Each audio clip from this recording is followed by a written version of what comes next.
بسم اللہ الرحمن الرحیم۔ السلام علیکم دوستو، روایات کے مطابق جب آپ صلی اللہ علیہ وآلہ وسلم کی عمر 35 سال ہوئی تو مکہ میں زبردست سیلاب آیا۔ قریش نے سیلاب سے محفوظ رہنے کے لیے ایک بند بنا رکھا تھا، مگر یہ سیلاب اس قدر زبردست تھا کہ بند توڑ کر کعبے میں داخل ہو گیا۔ پانی کے زبردست ریلے اور پانی کے اندر جمع ہونے کی وجہ سے کعبے کی دیواروں میں شگاف پڑ گئے۔ اس سے پہلے ایک مرتبہ یہ دیواریں آگ لگ جانے کی وجہ سے کمزور ہو چکی تھیں، اور یہ واقعہ اس طرح ہوا تھا کہ ایک مرتبہ کوئی عورت کعبے کو دھونی دے رہی تھی کہ اس میں آگ سے ایک چنگاری اڑ کر کعبے کے پردوں تک پہنچ گئی۔ اس سے پردوں کو آگ لگ گئی اور دیواریں تک جل گئیں۔ اس طرح دیواریں بہت کمزور ہو گئی تھیں۔ یہی وجہ تھی کہ سیلاب نے ان کمزور دیواروں میں شگاف کر دیے۔ پیارے دوستو، یاد رہے کہ سیدنا ابراہیم علیہ السلام نے کعبے کی جو دیواریں اٹھائی تھیں وہ 9 گز اونچی تھیں، ان پر چھت نہیں تھی۔ روایت کے مطابق لوگ کعبے کے لیے نذرانے وغیرہ لاتے تھے۔ یہ نذرانے کپڑے اور خوشبوئیں وغیرہ ہوتی تھیں۔ کعبے کے اندر جو کنواں تھا، یہ سب نذرانے اس کنویں میں ڈال دیے جاتے تھے۔ کنواں اندرونی حصے میں دائیں طرف تھا۔ اس کو کعبے کا خزانہ کہا جاتا تھا۔ کعبے کے خزانے کو ایک مرتبہ ایک چور نے چرانے کی کوشش کی۔ چور کنویں ہی میں مر گیا۔ اس کے بعد اللہ تعالیٰ نے اس کی حفاظت کے لیے ایک سانپ کو مقرر کر دیا۔ یہ سانپ کنویں کی منڈیر پر بیٹھا رہتا تھا، کسی کو خزانے کے نزدیک نہیں آنے دیتا تھا۔ قریش بھی اس سے خوف زدہ رہتے تھے۔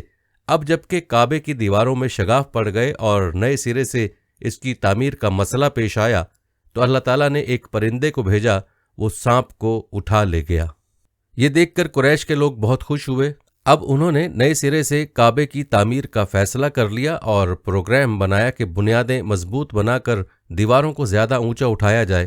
اس طرح دروازے کو بھی اونچا کر دیا جائے گا تاکہ کعبے میں کوئی داخل نہ ہو، صرف وہی شخص داخل ہو جسے وہ اجازت دے۔ اب انہوں نے پتھر جمع کیے۔ ہر قبیلہ اپنے حصے کے پتھر الگ جمع کر رہا تھا۔ چندہ بھی جمع کیا گیا۔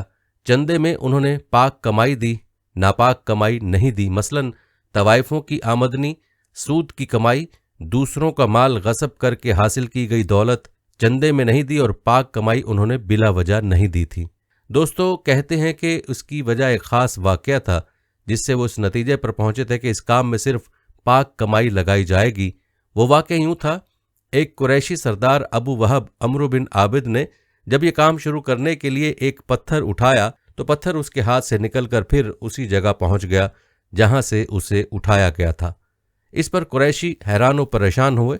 آخر خود وہب کھڑا ہوا اور بولا، اے گروہ قریش، کعبے کی بنیادوں میں سوائے پاک مال کے کوئی دوسرا مال شامل مت کرنا۔ بیت اللہ کی تعمیر میں کسی بدکار عورت کی کمائی، سود کی کمائی یا زبردستی حاصل کی گئی دولت ہرگز شامل نہ کرنا۔ یہ وہب نبی کریم صلی اللہ علیہ وآلہ وسلم کے والد حضرت عبداللہ کا ماموں تھا اور اپنی قوم میں ایک شریف آدمی تھا۔ جب قریش کے لوگ خانہ کعبہ کی تعمیر کے لیے پتھر ڈھو رہے تھے تو ان کے ساتھ نبی کریم صلی اللہ علیہ وآلہ وسلم بھی پتھر ڈھونے میں شریک تھے۔ آپ پتھر اپنی گردن پر رکھ کر لا رہے تھے۔ تعمیر شروع کرنے سے پہلے قریش کے لوگوں نے خوف محسوس کیا کہ دیواریں گرنے سے کہیں ان پر کوئی مصیبت نہ نازل ہو جائے۔ آخر ایک سردار ولید بن مغیرہ نے کہا، کعبہ کی دیواریں گرانے سے تمہارا ارادہ اصلاح اور مرمت کا ہے یا اس کو خراب کرنے کا؟ جواب میں لوگوں نے کہا، ظاہر ہے ہم تو مرمت اور اصلاح چاہتے ہیں۔ یہ سن کر ولید نے کہا، تب پھر سمجھ لو اللہ تعالیٰ اصلاح کرنے والوں کو برباد نہیں کرتا۔ پھر ولید ہی نے گرانے کے کام کی ابتدا کی، لیکن اس نے بھی صرف ایک حصہ ہی گرایا تاکہ معلوم ہو جائے کہ ان پر کوئی تباہی تو نہیں آتی۔ جب وہ رات خیریت سے گزر گئی تب دوسرے دن سب لوگ اس کے ساتھ شریک ہو گئے اور پوری عمارت گرا دی، یہاں تک کہ اس کی بنیاد تک پہنچ گئے۔ یہ بنیاد ابراہیم علیہ السلام کے ہاتھ کی رکھی ہوئی تھی۔ حضرت ابراہیم علیہ السلام نے بنیادوں میں سبز رنگ کے پتھر رکھے تھے۔ یہ پتھر اونٹ کی کوہان کی طرح کے تھے اور ایک دوسرے سے جڑے ہوئے تھے۔ ان لوگوں کے لیے ان کو توڑنا بہت مشکل کام ثابت ہوا۔ دوستو، روایات میں آتا ہے کہ دائیں کونے کے نیچے سے قریش کو ایک تحریر ملی۔ وہ تحریر سریانی زبان میں لکھی ہوئی تھی۔ انہیں سریانی زبان نہیں آتی تھی۔ آخر ایک یہودی کو تلاش کر کے لایا گیا۔ اس نے وہ تحریر پڑھ کر انہیں سنائی۔ تحریر یہ تھی، میں اللہ ہوں، مکہ کا مالک جس کو میں نے اس دن پیدا کیا جس دن میں نے آسمانوں اور زمین کو پیدا کیا، جس دن میں نے سورج اور چاند بنائے، میں نے اس کو یعنی مکہ کو 7 فرشتوں کے ذریعے گھیر دیا ہے۔ اس کی عظمت اس وقت تک ختم نہیں ہوگی جب تک کہ اس کے دونوں طرف پہاڑ موجود ہیں۔ ان پہاڑوں سے مراد ایک تو ابو قیس پہاڑ ہے جو کہ صفا پہاڑی کے سامنے ہے، اور دوسرا کیکیان پہاڑ جو مکہ کے قریب ہے اور جس کا رخ ابو قیس پہاڑ کی طرف ہے، اور یہ شہر اپنے باشندوں کے لیے پانی اور دودھ کے لحاظ سے بہت بابرکت اور نفع والا ہے۔ یہ پہلی تحریر تھی۔ دوسری مقام ابراہیم سے ملی، اس میں لکھا تھا مکہ اللہ تعالیٰ کا محترم اور معظم شہر ہے، اس کا رزق 3 راستوں سے اس میں آتا ہے۔ یہاں 3 راستوں سے مراد قریش کے 3 تجارتی راستے ہیں، ان راستوں سے قافلے آتے جاتے تھے۔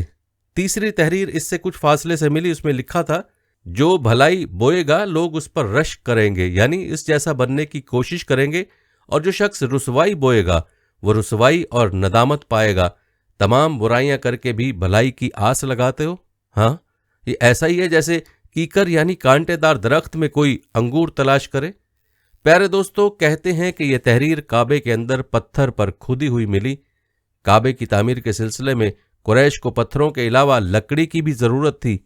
چھت اور دیواروں میں لکڑی کی ضرورت تھی۔ لکڑی کا مسئلہ اس طرح حل ہوا کہ ایک جہاز عرب کے ساحل سے آ کر ٹکرا گیا۔ آج اس مقام کو جدہ کا ساحل کہا جاتا ہے۔ پہلے یہ مکہ کا ساحل کہلاتا تھا، اس لیے کہ مکہ کا قریب ترین ساحل یہی تھا۔ ساحل سے ٹکرا کر جہاز ٹوٹ گیا۔ وہ جہاز کسی رومی تاجر کا تھا۔ اس جہاز میں شاہ روم کے لیے سنگ مرمر، لکڑی اور لوہے کا سامان لے جایا جا رہا تھا۔ قریش کو اس جہاز کے بارے میں پتہ چلا تو یہ لوگ وہاں پہنچے اور ان لوگوں سے لکڑی خرید لی۔ اس طرح چھت کی تعمیر میں اس لکڑی کو استعمال کیا گیا۔ دوستو، یوں خانہ کعبہ کی تعمیر کا کام حجر اسود تک پہنچ گیا، لیکن یہاں پہنچ کر ایک نیا مسئلہ پیدا ہو گیا۔ سوال یہ پیدا ہوا کہ حجر اسود کون اٹھا کر اس کی جگہ پر رکھے گا؟ ہر قبیلہ یہ فضیلت خود حاصل کرنا چاہتا تھا۔ یہ جھگڑا اس حد تک بڑھا کہ مرنے مارنے تک کی نوبت آ گئی۔ لوگ ایک دوسرے کو قتل کرنے پر تل گئے۔ قبیلہ عبدالدار نے تو قبیلہ عدی کے ساتھ مل کر ایک برتن میں خون بھرا اور اس میں اپنے ہاتھ ڈبو کر کہا حجر اسود ہم رکھیں گے۔ اسی طرح دوسرے قبیلے بھی اڑ گئے۔ تلواریں نیاموں سے نکل آئیں۔ آخر وہ سب بیت اللہ میں جمع ہوئے۔ ان لوگوں میں ابو امیہ بن مغیرہ تھے، اس کا نام حذیفہ تھا۔ قریش کے پورے قبیلے میں سب سے زیادہ عمر والا تھا۔ یہ ام المومنین سیدہ ام سلمہ رضی اللہ عنہا کا باپ تھا۔ قریش کے انتہائی شریف لوگوں میں سے تھا۔ مسافروں کو سفر سامان اور کھانا وغیرہ دینے کے سلسلے میں بہت مشہور تھا۔ جب کبھی سفر کرتا تو اپنے ساتھیوں کے کھانے پینے کا سامان خود کرتا تھا۔ اس وقت اس شدید جھگڑے کو ختم کرنے کے لیے اس نے ایک حل پیش کیا۔ اس نے سب سے کہا، اے قریش کے لوگوں، اپنا جھگڑا ختم کرنے کے لیے تم یوں کرو کہ حرم کے صفا نامی دروازے سے جو شخص سب سے پہلے داخل ہو اس سے فیصلہ کرا لو۔ وہ تمہارے درمیان جو فیصلہ کرے وہ سب اس کو مان لیں۔ یہ تجویز سب نے مان لی۔ آج اس دروازے کو باب السلام کہا جاتا ہے۔ یہ دروازہ رکن یمانی اور رکن اسود کے درمیانی حصے کے سامنے ہے۔ دوستو، یہ اللہ کی قدرت تھی کہ اس دروازے سے سب سے پہلے حضور نبی کریم صلی اللہ علیہ وآلہ وسلم تشریف لائے۔ قریش نے جیسے ہی آپ کو دیکھا پکار اٹھے، یہ تو امین ہیں، یہ تو محمد ہیں، ہم ان پر راضی ہیں۔ اور ان کے ایسا کہنے کی وجہ یہ تھی کہ قریش اپنے آپس کے جھگڑوں کے فیصلے آپ ہی سے کرایا کرتے تھے۔ آپ کسی کی بے جا حمایت نہیں کرتے تھے، نہ بلا وجہ کسی کی مخالفت کرتے تھے۔ پھر ان لوگوں نے اپنے جھگڑے کی تفصیل آپ کو سنائی۔ ساری تفصیل سن کر آپ صلی اللہ علیہ وآلہ وسلم نے فرمایا، ایک چادر لے آؤ۔ وہ لوگ چادر لے آئے۔ آپ صلی اللہ علیہ وآلہ وسلم نے اس چادر کو بچھایا اور اپنے دستے مبارک سے حجر اسود کو اٹھا کر اس چادر پر رکھ دیا۔ اس کے بعد آپ نے ارشاد فرمایا، ہر قبیلے کے لوگ اس چادر کا ایک ایک کنارہ پکڑ لیں، پھر سب مل کر اس کو اٹھائیں۔ انہوں نے ایسا ہی کیا۔ چادر کو اٹھائے ہوئے وہ اس مقام تک آ گئے جہاں حجر اسود کو رکھنا تھا۔ اس کے بعد نبی اکرم صلی اللہ علیہ وآلہ وسلم نے حجر اسود کو اٹھا کر اس کی جگہ رکھنا چاہا، لیکن عین اسی وقت ایک نجدی شخص آگے بڑھا اور تیز آواز میں بولا، بڑے تعجب کی بات ہے کہ آپ لوگوں نے ایک کم عمر نوجوان کو اپنا رہنما بنا لیا ہے، اس کی عزت افزائی میں لگ گئے ہو۔ یاد رکھو یہ شخص سب کو گروہوں میں تقسیم کر دے گا، تم لوگوں کو پارا پارا کر دے گا۔ قریب تھا کہ لوگوں میں اس کی باتوں سے ایک بار پھر جھگڑا ہو جائے، لیکن پھر خود ہی انہوں نے محسوس کر لیا کہ حضور صلی اللہ علیہ وآلہ وسلم نے جو فیصلہ کیا ہے وہ لڑانے والا نہیں ہے، لڑائی ختم کرنے والا ہے۔ چنانچہ حجر اسود کو نبی کریم صلی اللہ علیہ وآلہ وسلم نے اپنے مبارک ہاتھوں سے اس کی جگہ پر رکھ دیا۔ دوستو، مورخین نے لکھا ہے یہ نجدی شخص دراصل ابلیس تھا جو اس موقع پر انسانی شکل میں آیا تھا۔ کہتے ہیں جب کعبے کی تعمیر مکمل ہو گئی تو قریش نے اپنے بتوں کو پھر سے اس میں سجا دیا۔ کعبے کی یہ تعمیر جو قریش نے کی تھی چوتھی تعمیر تھی۔ روایات میں آتا ہے کہ سب سے پہلے کعبے کو فرشتوں نے بنایا تھا۔ بعض صحابہ نے فرمایا کہ زمین و آسمان کو پیدا کرنے سے پہلے اللہ تعالیٰ کا عرش پانی کے اوپر تھا۔ جب عرش کو پانی پر ہونے کی وجہ سے حرکت ہوئی تو اس پر یہ کلمہ لکھا گیا، لا الہ الا اللہ محمد الرسول اللہ۔ اللہ تعالیٰ کے سوا کوئی معبود نہیں، محمد اللہ تعالیٰ کے رسول ہیں۔ اس کلمے کے لکھے جانے کے بعد عرش ساکن ہو گیا۔ پھر جب اللہ تعالیٰ نے آسمانوں اور زمین کو پیدا کرنے کا ارادہ فرمایا تو اس نے پانی پر ہوا کو بھیجا، اس سے پانی میں موجیں اٹھنے لگیں اور بخارات اٹھنے لگے۔ اللہ تعالیٰ نے ان بخارات یعنی بھاپ سے آسمان کو پیدا فرمایا۔ پھر اللہ تعالیٰ نے کعبہ کی جگہ سے پانی کو ہٹا دیا، جگہ خشک ہو گئی۔ چنانچہ یہی بیت اللہ کی جگہ ساری زمین کی اصل ہے اور اس کا مرکز ہے۔ یہی خشکی بڑھتے بڑھتے 7 براعظم بن گئی۔ جب زمین ظاہر ہو گئی تو اس پر پہاڑ قائم کیے گئے اور کہا جاتا ہے کہ زمین پر سب سے پہلا پہاڑ ابو قیس ہے۔ پھر اللہ تعالیٰ نے فرشتوں کو حکم فرمایا، زمین پر میرے نام کا ایک گھر بناؤ تاکہ آدم کی اولاد اس گھر کے ذریعے میری پناہ مانگے۔ انسان اس گھر کا طواف کرے جس طرح تم نے میرے عرش کے گرد طواف کیا ہے تاکہ میں ان سے راضی ہو جاؤں۔ فرشتوں نے حکم کی تعمیل کی۔ پھر آدم علیہ السلام نے خانہ کعبہ کی تعمیر شروع کی۔ اس کے بعد حضرت ابراہیم علیہ السلام نے خانہ کعبہ کی تعمیر کی۔ اس طرح قریش کے ہاتھوں یہ تعمیر چوتھی بار ہوئی تھی۔ دوستو، یہ تھی ہماری آج کی ویڈیو۔ اس ویڈیو کو آپ نے اپنے دوستوں کے ساتھ اور اپنے پیاروں کے ساتھ بھی ضرور شیئر کرنا ہے۔